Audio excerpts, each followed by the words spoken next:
With us now to discuss all of this is Sergeant Cheryl Dorsey, retired Los Angeles Police Sergeant. Sergeant Dorsey, hearing that and seeing that video, what goes through your mind to just hear also that Haley admitted that he did this? Well, it just speaks to the immaturity and the lack of humanity that this officer and the others who were on scene displayed.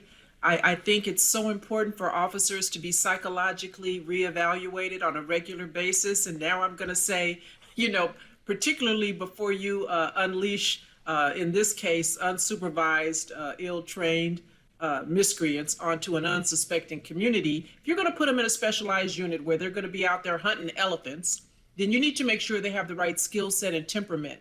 And then when they get out of that unit, they need to be psychologically evaluated again, because let's face it, officers in patrol see some gnarly stuff and it can get you twisted if you're not careful.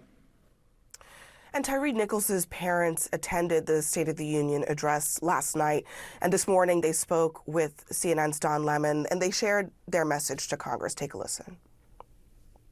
My message to Congress is that if they had passed the George Floyd bill initially, my son may not have died tragically the way he did. So I think that Congress needs to get together, both parties, and get this bill passed so that no one else has to suffer the way we are suffering right now. What do you think about that? Would the George Floyd Policing Act, could it have saved lives if, could it have saved specifically Tyre Nichols' life if it had been passed?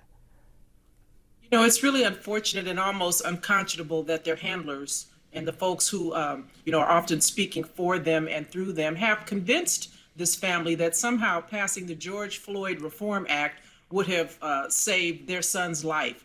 Be clear. What the president talked about last night was banning certain activities by federal officers, and he said that. Federal officers, for a reason.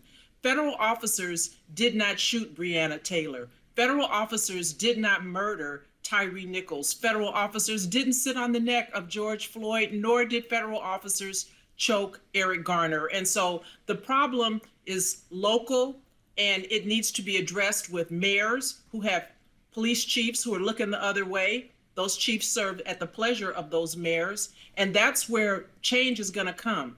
Not federally. I don't say no to whatever the president might want to do, but the George Floyd Justice and Reform Act, in many cases, does a disservice to the man's legacy. It would change nothing. It's an important point that a lot of this is happening at the local level and requires local solutions as well. Sergeant Dorsey, thank you, as always, for your insight into all of this.